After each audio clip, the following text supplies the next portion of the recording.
ஏம்பா நல்லா யோசிச்சா முடிவு எடுத்திருக்கியா? எவ்வளோ யோசிச்சாலும் இப்போ கண்ணு முன்னாடி தெரியுறது இந்த விஷயம் மட்டும்தான்டா.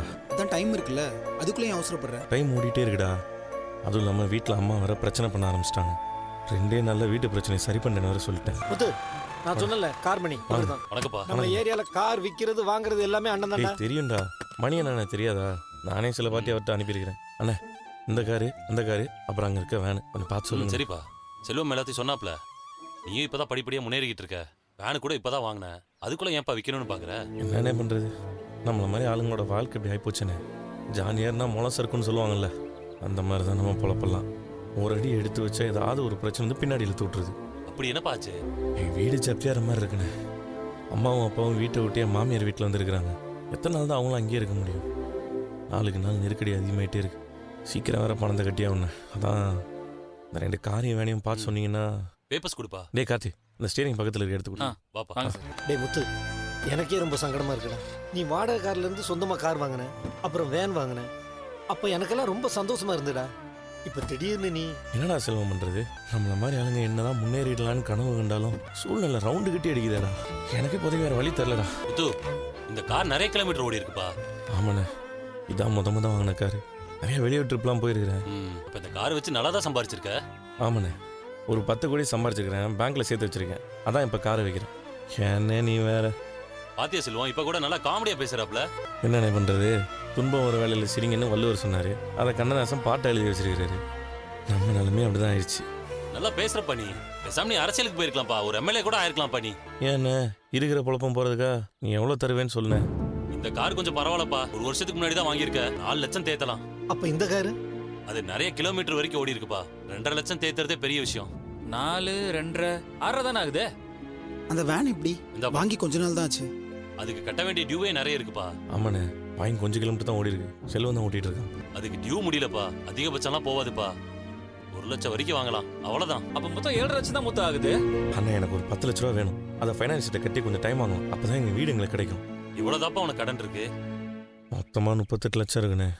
அடேங்கப்பா, இதுக்கே நீ 4 கார் வாங்கி விற்கணும் போல இருக்கே. இப்போ நீ காமெடி பண்ணுற பார்த்தியாண்ணே? பார்த்து சொல்லுண்ணே. இல்ல முத்து, எவ்வளவு பார்த்தாலும் அவ்வளவுதான் வரும். மார்க்கெட் நிலவரம் அப்படிப்பா. இப்பெல்லாம் செகண்ட்ஸ்ல கார் வாங்குறதே குறைஞ்சிக்கிட்டு வருது. எல்லாம் புதுசுதான் வாங்கணும்னு நினைக்கிறாங்க. ஏன்னா அதிகபட்சமா உனக்காக ஒரு 8 லட்சம் ரூபா வரைக்கும் பண்ணலாம்ப்பா. அதுக்கு மேல ரொம்ப கஷ்டம்ப்பா. சரிண்ணே, நான் யோசிச்சுட்டு சொல்கிறேன். சரிப்பா, நீ ஃபோன் பண்ணு. நானும் 2-3 பாட்டிகிட்ட பேசுறேன். சரிண்ணே, நாங்கள் ஆட்டோ செலவு வச்சு. சரிப்பா, நான் வர சொல்லுவோம். டேய் முத்து, உன் கஷ்டம் எங்களுக்கெல்லாம் தெரியும். ஆனா உன் பொழப்புக்குன்னு இருக்கிறது இந்த கார் தான். அதுவும் இந்த கார் சிஸ்டர் வாங்கி கொடுத்தது. அதை நீ அடிக்கடி எங்ககிட்ட பெருமையா வேற சொல்லுவேன். இந்த வேன்ல நிறைய பெரிய பெரிய ட்ரிப் எல்லாம் வருது. இப்போ இதெல்லாம் விற்கணுமா? என்னடா பண்ணுறது? அப்பா அம்மா எத்தனை நாள் தான்டா மீனா வீட்டிலே இருப்பாங்க. இப்போவே அம்மா அங்கே இருக்க மாட்டேன்னு அடம் பிடிக்கிறாங்க. சின்ன சின்ன சண்டையாக வருது. அதுக்காக இப்போ வண்டி வைக்கணுமா? அதுவும் ஒரே நேரத்தில் 3 வண்டி வைக்கணும். அப்போ நினச்சா கஷ்டமாக இருக்குடா. வீட்டை சீல் வச்சிட்டாங்களேன்னு அவருக்கு எவ்வளோ வருத்தம் இருக்குது தெரியுமா? அந்த சீல் வச்சு வீட்டை அப்பா பார்த்துடக்கூடாதுன்னு அந்த பக்கமே நான் விடுறதில்லை. எங்கேயாவது வெளியே போனால் கூட அந்த ஏரியாவை சுற்றி தான் நான் கூப்பிட்டு போகிறேன். அது எனக்கு புரியுதுடா. இப்போ நகை நட்டு விற்கிறதெல்லாம் வேற. தொழில் பண்ற வண்டிகள் எல்லாம் விற்கணும்னா எப்படிடா? நகை நட்டில் எதுவும் இல்லைடா, எல்லாம் போச்சு. அதுக்காக சம்பாரிச்சு கொடுக்குற வண்டியை வைக்கணுமா? எங்க ஊர் பக்கம் ஒன்று சொல்லுவாங்க, நெல்லை விற்கலாம், வெதை நெல்லை வைக்க கூடாதுன்னு சொல்லுவாங்க. நீயா சொல்லுப்பா. டே முத்து, கார்த்தி கரெக்டா தான்டா சொல்றான். எவ்வளவு கஷ்டம் வந்தாலும் கார் ஓட்டி சம்பாதிக்கலாங்கிற ஒரு நம்பிக்கை உனக்கு இருக்குல்ல. இப்ப அதையும் வித்துட்டா எப்படிடா? முத்து, காரை வித்து முழு கடன் அடைஞ்சாலும் பரவாயில்ல, அதுவும் நடக்காது. மீதி கடன் அடைக்க எப்படி சம்பாதிக்க போற? டே, நான் என்ன விருப்பப்பட்டாடா வைக்கிறேன்?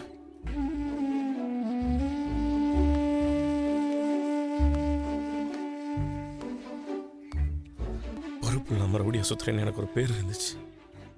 அந்த அடையாளத்தை மாத்தினது இந்த தொழில் தான். அதுவும் மீனா எனக்காக கஷ்டப்பட்டு இந்த காரை வாங்கி கொடுத்தா. எனக்கும் கஷ்டமா தான்டா இருக்கு. ஆனா அப்பா முகத்தை என்னால் பார்க்க முடியலடா. இதுக்கு மேலே அவர் கஷ்டப்படுறத என்னால் பார்த்துட்டு சும்மா இருக்க முடியலடா. அது எனக்கு புரியுதுடா. ஆனா இப்ப இந்த காரெல்லாம் வித்தாலும் பணத்தை சேர்த்த முடியாதுடா. வேற ஏதாவது பண்ண முடியுமான்னு பாடுறா.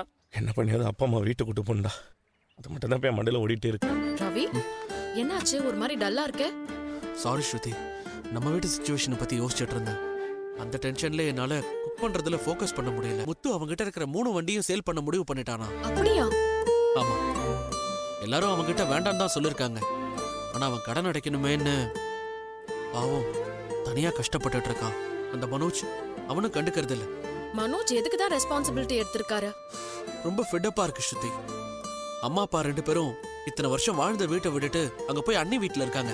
அண்ணியோட அம்மாக்கு ரொம்ப சிரமம் தான். பாவம், அவங்களுக்கே அந்த வீடு பத்தல. இதுல இவங்களும் அங்க போயிருக்காங்க. அப்பா மனசு எவ்வளவு சங்கடப்படும். அம்மா வேற லக்ஸரியா இருந்து பழகிட்டாங்க. அவங்களுக்கும் அங்க கஷ்டமா தான் இருக்கும். அங்கிள் கூட ஓகே, அட்ஜஸ்ட் பண்ணி இருந்து பாரு. ஆண்டி தான் அவங்கள எவ்வளவு டார்ச்சர் பண்றாங்கன்னு தெரியல. வீட்டு கடை நடக்க முத்துக்கு நாம ஏதாவது ஹெல்ப் பண்ணலாமான்னு யோசிச்சுட்டு இருக்கேன். ஹே, என்கிட்ட இருக்கிற மொத்த சேவிங்ஸும் வச்சுதான் நான் ரெஸ்டாரண்ட் ஸ்டார்ட் பண்ணேன். நம்ம இன்னும் போட்ட இன்வெஸ்ட்மெண்ட்டே எடுக்கல. என்கிட்ட இப்போ ஒரு 50,000 இருக்கும். அதை வேணா கொடுக்கவா? வெறும் 50,000 வச்சு எதுவும் பண்ண முடியாதுல்ல ஸ்ருதி. இஃப் யூ டோன்ட் மைண்ட், நம்ம ரெஸ்டாரண்ட் மேல பேங்க் லோன் வாங்க முடியுமான்னு பார்க்கவா? ஹே, நல்ல ஐடியா ரவி. லோன் கிடைச்சா கண்டிப்பா வாங்கலாம். எனக்கு எந்த பிரச்சனையும் இல்ல. முத்துவும் மீனாவும் எவ்வளவுதான் கஷ்டப்படுவாங்க. அமௌண்ட்டும் பெரிய அமௌண்ட். நம்ம ஷேருக்கு நம்ம ஏதாவது கொடுக்கணும்ல. தேங்க்யூ ஸ்ருதி. என் ஃப்ரெண்டு ஒருத்தன் பேங்க்ல ஒர்க் பண்றான். நான் அவங்ககிட்ட கேட்டு பாக்குறேன். ஓகே ரவி, நம்மளால முடிஞ்ச அளவுக்கு அவங்களுக்கு ஹெல்ப் பண்ணலாம். பாவம், அவங்க மட்டும் எவ்வளவுதான் கஷ்டப்படுவாங்க. எனக்கு எதுவும் பிரச்சனை இல்ல. நீ லோனுக்கு ட்ரை பண்ண. தேங்க்ஸ் ஸ்ருதி. ஏய், எதுக்கு இதுக்கெல்லாம் போய் தேங்க்ஸ் சொல்லிட்ட? மீனா, நல்லா யோசிச்சு பாத்துட்டியா? இப்ப நீ ராஜினாமா பண்ணிதான் ஆகணுமா? மீனா, இந்த பதவியில உன்னை உட்கார வைக்கிறதுக்கு நாங்க எவ்வளவு உழைச்சிருக்கோம். தயவு செஞ்சு ராஜினாமா பண்ணாத மீனா. அக்கா, எங்க வீட்ல எல்லாரும் கஷ்டப்பட்டுட்டு இருக்காங்க. அதனால இப்ப கொஞ்சம் நிலைமைய புரிஞ்சுக்கோங்க.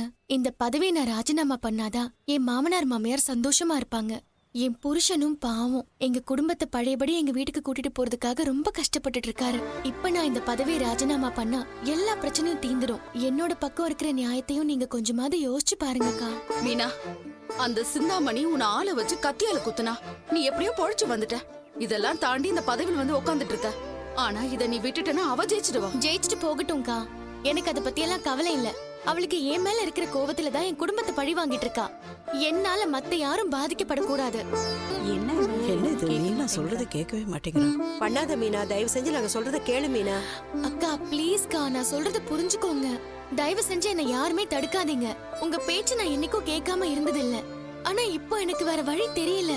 உங்க எல்லாருக்காகவும் உழைக்கிறதுக்காக தான் நான் இந்த பதவிக்கு வந்தேன். ஆனா இன்னைக்கு என் குடும்பத்தை இழந்துருவேணும்னு எனக்கு பயமா இருக்கு. நான் பண்றது தப்புதான். உங்க எல்லார்கிட்டயும் நான் அதுக்காக மன்னிப்பு கேட்டுக்கிறேன். நீ என்ன வேலை பண்ணிட்டு இருக்க? பதவியை ராஜினாமா பண்ண போறியா? ஒரு தடவை சொன்னா புரியாதா மீனா உனக்கு? நான் தான் வேணாம்னு சொன்னேன்ல. எனக்கு புரியுதுங்க, நீங்க சொன்னீங்க. ஆனா நாம இப்ப இருக்கிற என்ன நிலைமை? எதுக்கு நீ ராஜினாமா பண்ற? அந்த சிந்தாமணி நான் ராஜினாமா பண்ணிட்டா நம்ம வீட்டை ஜப்தி பண்ணாம இருக்க ஏற்பாடு பண்றேன்னு சொன்னாங்க. எனக்கு வேற வழி தெரியலங்க, அதனாலதான் இப்படி. மீனா, ஒரு நல்ல விஷயத்துக்காக நீ ராஜினாமா பண்ணனா நான் சரின்னு சொல்லிடுவேன். அந்த சிந்தாமணிக்கு உன் பதவி மேல ஆசை. அதை விட இந்த பதவியில நீ உட்கார்ந்துருக்கன்றத அதால பொறுத்துக்க முடியல. என்னைக்கு நீ இந்த பதவிக்கு வந்தியோ அன்னையில இருந்தே அந்த அம்மாவுக்கு தூக்கமே இல்ல. அதனாலதான் உனக்கு இவ்வளவு குடைச்சல் கொடுத்துட்டு இருக்குது. ஆமா முத்து, எங்களை மாதிரி சாதாரணப்பட்டவங்க இந்த பதவியில இருக்கிறது அந்த அம்மாக்கு பிடிக்கல. அத சொன்னா மீனாவும் புரிஞ்சுக்க மாட்டேங்கிறா. மீனா, ஒரு கெட்ட விஷயத்துக்காக உன்னை ராஜினாமா பண்ண சொல்லிட்டு இருக்க அந்த சிந்தாமணி அம்மா, நீ அதுக்காக ராஜினாமா பண்றேன்னு சொல்ற. நல்ல வேளை அமுதா போன் பண்ணுச்சு. இல்லைன்னா நீ லெட்டர் கொடுத்துருப்பேல்ல. ஆமா மீனா, நான் தான் முத்தண்ணனுக்கு போன் பண்ணி வர சொன்னேன். இந்த சங்கத்துல இருக்கிற எல்லாருமே நீதான் வரணும்னு சொல்லி ஓட்டு போட்டு ஜெயிக்க வச்சிருக்கோம். நீ ஏன் ராஜினாமா பண்ற? மீனா, நீ சங்கத்துல தலைவர் ஆனதுல இருந்து எங்க எல்லாருக்கும் வேலை கிடைக்குது. இதுக்கு முன்னாடி சிந்தாமணி பெரிய ஆர்டர்லாம் அவளே எடுத்துக்குவா. சும்மா எங்களை வேலைக்கு கூப்பிடுவா. ரொம்ப குறைவா தான் சம்பளம் கொடுப்பா. இப்ப நீ வந்ததுக்கு அப்புறம் அதெல்லாம் நடக்கல. நிறைய ஆர்டர் வருது, எங்க எல்லாருக்கும் வேலை கிடைக்குது, நாங்களும் நல்லா சம்பாதிக்கிறோம். மீனா, நீ தலைவி ஆனதுக்கு அப்புறம் தான் இதெல்லாம் நடக்குது. இல்லக்கா, எங்க வீட்டு நிலைமை ரொம்ப மோசமா இருக்கு. நான் மீனா, அதெல்லாம் நான் பாத்துக்கிறேன். நீ எதுக்கு அதை பத்தி கவலைப்படுற? முதல்ல ஏங்க, நம்ம வீட்டு நிலைமையை பத்தி நான் கவலைப்படாம எப்படிங்க இருக்க முடியும்?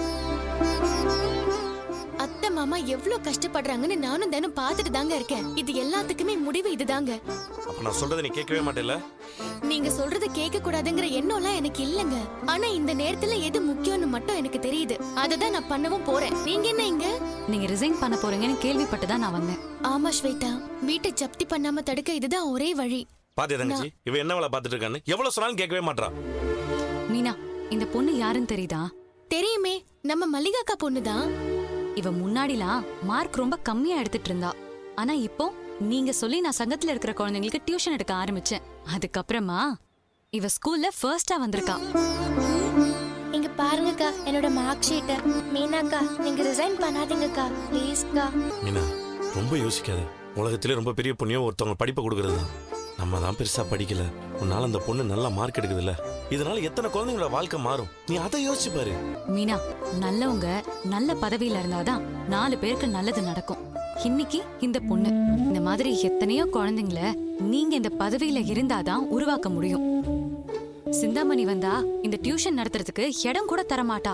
எல்லாமே வீணா போயிடும். இந்த பதவியில இருந்து உங்களுக்கு கிடைச்சது பெருமை மட்டும் இல்ல, இங்க உங்களை சுத்தி நிக்கிறாங்க பாருங்க, இவங்க எல்லாரோட கனவும். ஆமா மீனா, என் பசங்க கூட பரீட்சையில நல்ல மார்க் வாங்கியிருக்காங்க மீனா.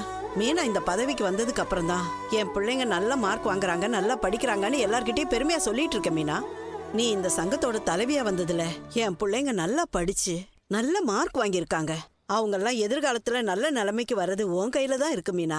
கேட்டியா மீனா, இப்ப போய் உன் பதவியை ராஜினாமா பண்ணேன்னா என்ன நல்லது நடக்கும்னு நினைக்கிற? இல்லங்க, நம்ம வீட்டு மீனா, அப்புறம் நீ ரிசைன் பண்ணனா அந்த சிந்தாமணி சொன்னதை செய்யும் நினைக்கிறியா? அந்த அம்மாவே ஒரு ஃப்ராடு. பதவியும் வாங்கிட்டு வீட்டையும் கொடுக்காது. மீனா, நம்ம வீட்டை எப்படி இருந்தாலும் மீட்டுக்கலாம், அது என்னோட பொறுப்பு. ஆனா நீ இப்ப இருக்கிற பதவி மத்தவங்களுக்கு உதவி பண்றதுக்காக பயன்படுது. அதுக்காகவாது நீ இந்த பதவியில இருக்கணும். அந்த சிந்தாமணி திரும்பவும் இந்த பதவிக்கு வந்துச்சுன்னு வை, சங்கமே இருக்காது. அது சுயநலத்துக்காக தான் எல்லாத்தையும் பண்ணும். நாங்க சொன்னா கேட்க மாட்டியா? இவ்வளவு பேர் உன்னை கேட்டும் அதையும் மீறி இந்த பதவியை ராஜினாமா பண்ணேன்னா அது பெரிய தப்பு. உன்னை அந்த பதவியில உட்கார வச்ச எல்லாருக்கும் நீ செய்யற பெரிய துரோகம். இவங்க பசங்க எல்லாம் கொஞ்சம் யோசிச்சுப்பாரு, நல்லா படிச்சுட்டு வராங்க. இப்ப போய் ராஜினாமா பண்ண மீனா, நமக்கு நல்லது நடந்தா மட்டும் போதும்னு நினைக்க கூடாது. நம்மளை சுத்தி இருக்க எல்லாருக்கும் நல்லது நடக்கணும். அதுக்கு நீ இந்த பதவியில இருக்கணும்.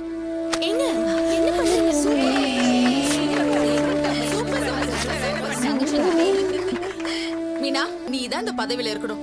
நாங்க உனக்கு சப்போர்ட்டா இருக்கோம். உன் நல்ல எண்ணத்துக்கு முத்தண்ண எப்படியாச்சும் இந்த வீட்டை மீட்டுருவாரு. நீ கவலைப்படாத. விஜயா, இத்தனை வருஷம் இல்லாம திடீர்னு ஏன் உனக்கு வேலைக்கு போகணுங்கிற எண்ணம் வந்திருக்கு?